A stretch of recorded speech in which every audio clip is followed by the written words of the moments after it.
जैसा कि आप सबको पता है कि लेज़र सिस्टम एंड एप्लीकेशन का एग्ज़ाम 19 जनवरी को है।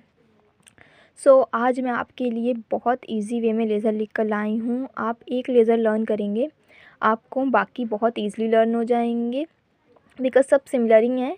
थोड़े बहुत चेंजेस करने होंगे, बस आप एक बार पढ़ेंगे तो आप लर्न कर लेंगे ईज़िली। तो चलिए स्टार्ट करते हैं। सबसे पहले प्रिंसिपल देखते हैं। प्रिंसिपल, ये 4 प्रिंसिपल हैं। यही 4 प्रिंसिपल आपको सारे लेज़र में लिखने हैं, चाहे वो कोई सा भी लेज़र आपसे पूछे। चाहे वो हीलियम नियॉन हो, चाहे वो रूबी लेज़र हो, चाहे वो एनडी-याग हो, कोई सा भी लेज़र हो, आपको यही 4 प्रिंसिपल मेंशन करने हैं। Its main aim is to create unidirectional light. Its main aim is to create monochromatic light. Its main aim is to create coherent light. Its main aim is to create high intensity of light. ठीक। Construction आपको इस diagram से देख के लिखनी है। तो our tube is taken filled with mixture of rubidium and अजोडाई। मिक्सचर ऑफ रोबिडियम एंड अजोडाई लिखा है, बस यहाँ पे जो डायग्राम लिखेंगे वो यहाँ पे भी लिखना है।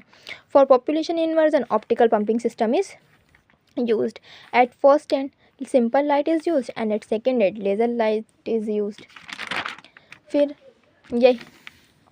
आपको वर्किंग पे आना है। It is based on 3 action. जितने भी आपके लेज़र हैं सारे आपके 3 एक्शंस पे बेस्ड होंगे। वो एक्शंस हैं lazing action, pumping action and resonating action. आपके सारे लेज़र, जितने भी लेज़र हैं, सब आपके 3 एक्शन पे बेस्ड होंगे, बट उसमें जो लिखा हुआ है वो थोड़ा सा चेंज है सब में, तो आपको पढ़ना पड़ेगा सभी। तो आप ये पढ़ लीजिएगा। और ये रेजोनेटिंग एक्शन, फिर यहाँ पे कंटिन्यूअस वेव लेज़र है, उसका भी प्रिंसिपल आप देख लीजिए। जो वहाँ पे लिखा है वही यहाँ पे लिखा हुआ है, सेम है। डायग्राम देखेंगे, डायग्राम से आप कंस्ट्रक्शन लिख लेंगे खुद से, बना के भी अब आप तो लिख सकते हैं। फिर वर्किंग वही 3 एक्शन पे बेस्ड है, lazing action, pumping action and resonating action. ठीक। फिर आते हैं सेमीकंडक्टर लेज़र पे। इसमें भी प्रिंसिपल वही हैं जो उस तरफ लिखे हुए हैं मैंने। डायग्राम देखेंगे, यहाँ पे आप लिख लीजिएगा simple light and laser light. सब जगह आप यहाँ पे लिख लीजिएगा simple light and laser light. मैं लिखना भूल गई। तो अब यहाँ कंस्ट्रक्शन भी आप देख के पढ़ लेंगे, डायग्राम से देख के आप समझ लेंगे। तो आपको कंस्ट्रक्शन आपकी ईजिली प्रिपेयर हो जाएगी। फिर आते हैं वर्किंग पे। वर्किंग वही 3 एक्शन पे बेस्ड है, lazing action, pumping action, resonating action. ये भी आप पढ़ लेंगे, सिमिलर है सब, ईजिली लर्न हो जाएगा। ये आता है एनडी-याग लेज़र। इसमें भी प्रिंसिपल वही सेम जो पहले वाले हैं, मैंने लिखा नहीं दोबारा। और ये डायग्राम है। डायग्राम देख के आप कंस्ट्रक्शन अपनी प्रिपेयर कर लेंगे। फिर वही 3 एक्शन जो उधर लिखे हैं।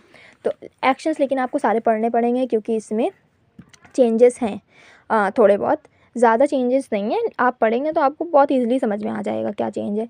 कंस्ट्रक्शन भी सबकी डिफरेंट होगी बिकॉज डायग्राम डिफरेंट है, तो कंस्ट्रक्शन तो डिफरेंट होगी। लेकिन आप डायग्राम से समझेंगे ना तो आपको बहुत ईजिली समझ में आ जाएगा। अगर आपको और लेज़र चाहिए तो आप मुझे कमेंट करके बता सकते हैं, मैं आपको और लेज़र प्रोवाइड कर दूँगी। Thank you so much.